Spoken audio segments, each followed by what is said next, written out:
안녕하세요. 뇌물알러얼러 이현주입니다. 이번 영상은 중국 철학사 1권 제8장 노자와 도가 중의 노자학 제9장 해시와 공손육 및 기타 변자에 대해 살펴보도록 하겠습니다. 우리가 공부할 노자학에 대해 알기 위해 노자에 대해 정리한 내용입니다. 우선 노자가 한 개인인가 라는 질문부터 접근합니다. 앞서 중국 철학을 이해하기 위해 알아야 할 사항들 중에 자학시대의 무슨 자는 한 사람의 학문적 성취라고 보기보다 특정 학파의 학문적 성과로 봐야 한다고 정리했습니다. 그렇다면 노자학도 노자라는 한 사람에 의해 완성되었다기보다 노자를 중심으로 학문한 사람들의 성과로 보는 것이 맞습니다. 풍우란도 노자라는 저자를 추적하기보다는 책을 중심으로 내용을 정리했다고 말합니다. 그럼에도 불구하고 역사서에는 노자에 대한 정보가 있고 추측이 있습니다. 풍우란은 이 부분에서 노자의 저자에 대한 추측과 정보를 합리적으로 분석하고 있습니다. 보통 중국 철학에서 노자를 다루는 사람들은 노담과 이의를 혼동합니다. 이런 현상이 있는 것에 대해 풍우란은 노자 사상 자체가 학문하는 자신을 드러내지 않는 태도를 기본으로 하고 있기 때문이라고 분석합니다. 그러나 우리는 지금 중국 철학사를 공부하고 있습니다. 그러니 최대한 있는 자료를 통해 노자의 사상이 어느 때에 정립되었는가를 추론해 볼 필요가 있습니다. 사상은 언제나 시대적 배경과 연관이 있기 때문입니다. 고대 학술계의 대체적인 정황에 관한 본서의 서술을 보더라도 역시 노자는 전국시대의 작품임을 알 수 있다. 첫째, 공자 이전에는 사적인 저술의 사례가 없는지라 노자는 논어에 앞설 수 없고, 둘째, 노자의 문체는 문답체가 아닌지라 논어, 맹자 이후여야 하고, 셋째, 노자의 글은 간명한 경전체인지라 전국시대의 작품임이 분명하다고 할 수 있다. 노자의 학설이 전국시대에 이미 잘 알려진 것이었다는 것은 순자, 장자, 한비자 등의 학자들이 인용한 문장만 봐도 알 수 있다고 풍우란은 설명합니다. 그런데 우리는 여전히 도가와 노자, 장자, 그리고 노장자라는 말을 다 같은 뜻으로 알고 쓰거나 혼동해서 쓰고 있습니다. 이 각각의 개념들은 구분해서 써야 하고 구분할 수 있는 판단이 될 만한 내용들을 이 부분에서 다루고 있습니다. 책에 제시된 내용에 따르면 노자와 장자의 학설이 다름을 확인할 수 있습니다. 노자학은 여전히 선후, 자웅,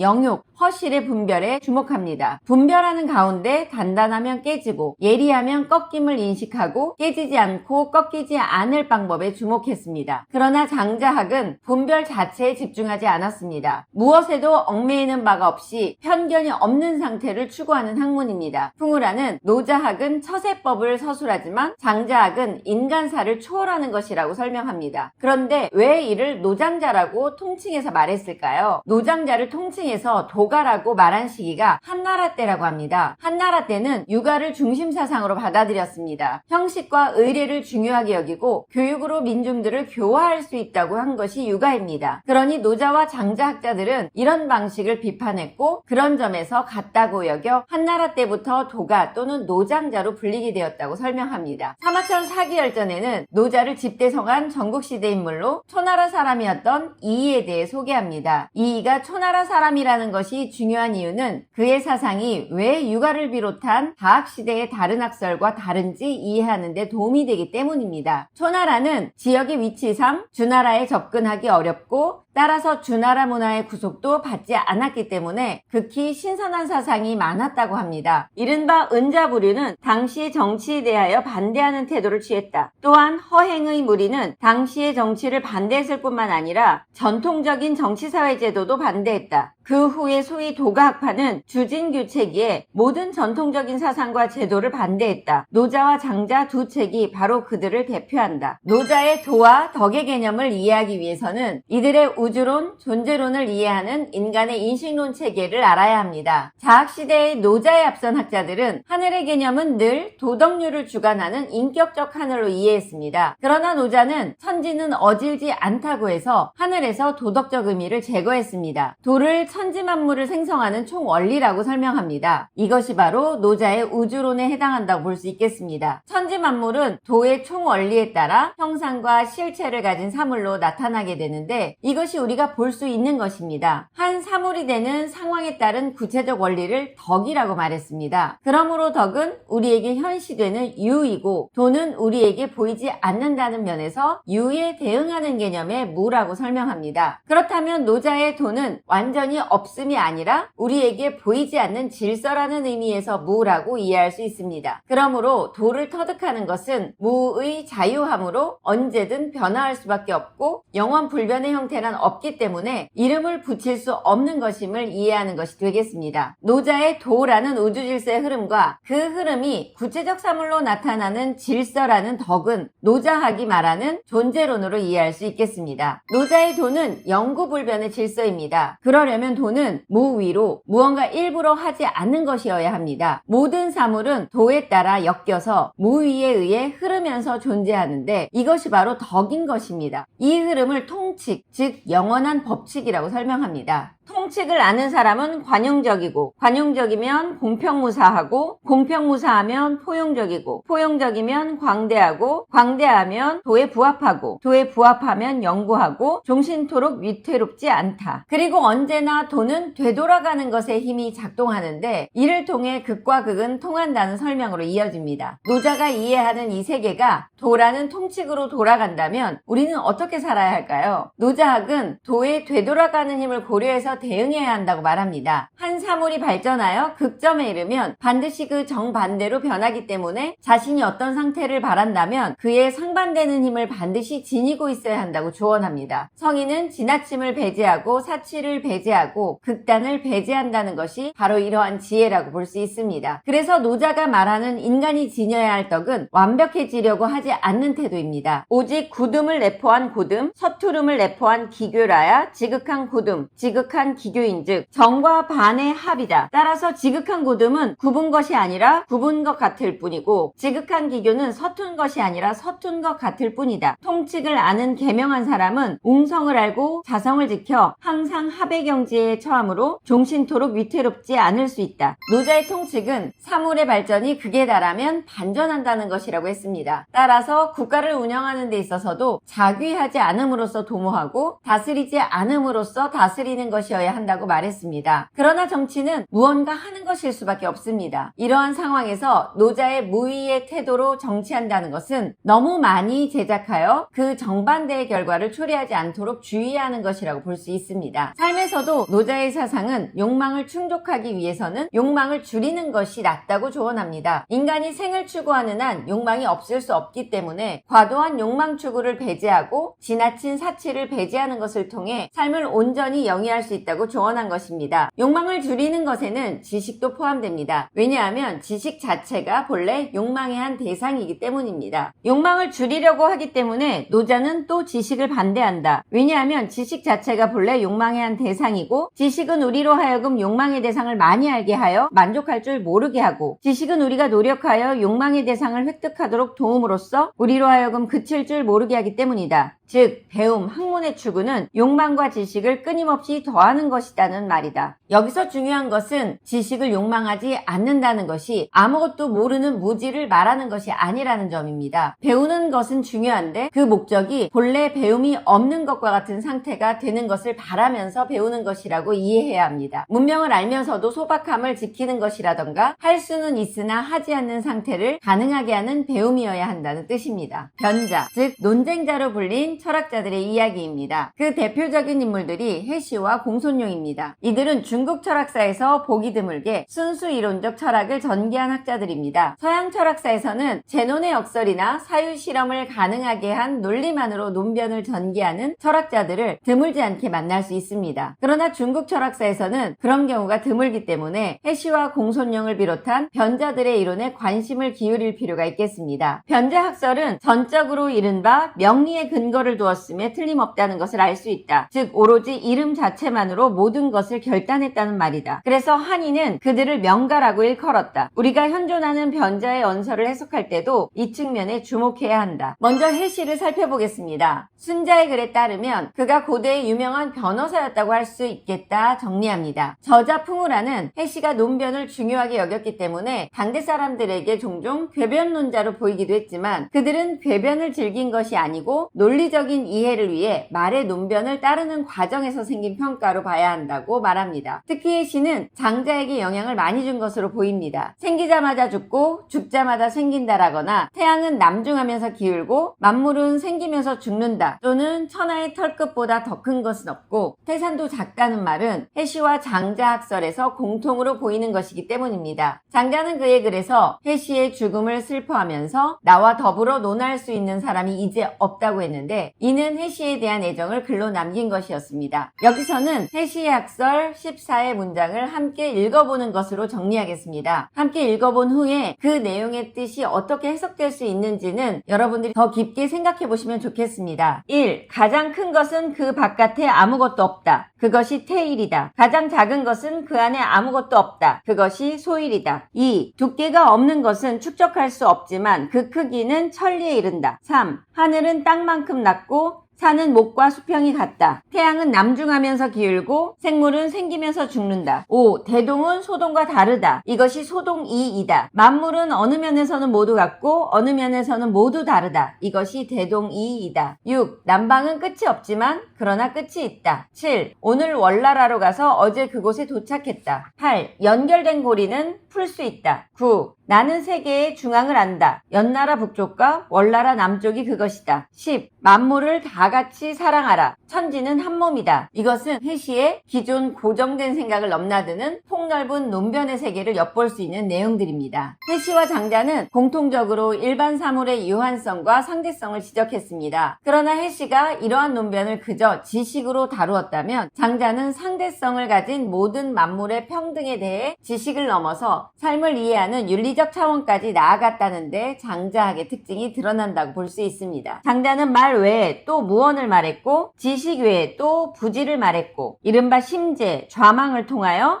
실제로 망이나 제사생, 만물일체, 절대 소유의 경지에 도달했다. 따라서 천하편은 장자를 일컬어 위로는 조물자와 더불어 논이뤘으며 아래로는 사생을 도외시하고 시작과 끝을 무시하는 자와 더불어 버텼다고 한 반면 해시는 도덕 수양이 빈약하고 사물의 해설 따위에 뛰어났은즉 매우 협착한 길이었다고 평했다. 공손룡은 해시보다는 후기의 사람이지만 장자와 동시대 인물인 것으로 보입니다. 공손룡은 백마론으로 유명해졌다고 합니다. 백마론은 흰 말은 말이 아니다라는 논변입니다. 이는 얼핏 말장난 같지만 인간의 인식론을 다룬 것으로 철학적 가치가 있는 논리입니다. 사물은 시간과 공간 중에 위치하는 것이지만 인간이 인식하고 그 인식에 따라 이름을 붙인 것은 사물의 일부일 뿐입니다. 그러면 희다와 말은 인식론에서의 일반 개념이라고 볼 수 있는데 이것은 개체의 인식에 따라 주목하는 바가 다를 수 있습니다. 어떤 인식 주체는 말에 주목할 것이고 어떤 인식 주체는 희다는 것에 주목할 것입니다. 여기에서 우리는 어떤 사물을 보면서 감각된 것과 감각되지 못한 것이 있을 수 있다는 사실을 알게 됩니다. 흰 말을 보면서 흰 것에 집중하는 사람은 그것에 대해서만 말할 것이고 말에 집중하는 사람은 말에 대해서만 말할 것입니다. 이것은 인간 인식에 편견이 작동하는 방식입니다. 이는 서양 철학에서도 철학자들이 궁리했던 부분입니다. 칸트의 물자체 개념이라던가 플라톤의 이원론을 비교해보면 공손룡의 백마론도 인간의 인식론을 다룬 중요한 이론이라는 것을 이해할 수 있겠습니다. 해시는 개체를 강조해서 항상 변한다고 말했습니다. 이것은 변화의 철학이라고 볼 수 있습니다. 공손룡은 일반 개념에 집중해서 논의를 전개한 것으로 불변의 철학이라고 볼 수 있겠습니다. 두 사람의 관점이 상반되기는 하지만 둘 다 사고의 힘인 이지를 통해서 세상을 관찰하여 논의를 전개했다는 공통점이 있습니다. 중국 철학사에서 인간의 인식론과 사물 자체에 집중해서 철학을 전개한 철학자들이 있었음을 기억해야 되겠습니다. 이번 영상에서는 노자와 같은 시기의 변자들에 대해 살펴봤습니다. 이 내용들은 모두 다음 영상에서 살펴볼 장자에서 다시 다뤄질 것입니다.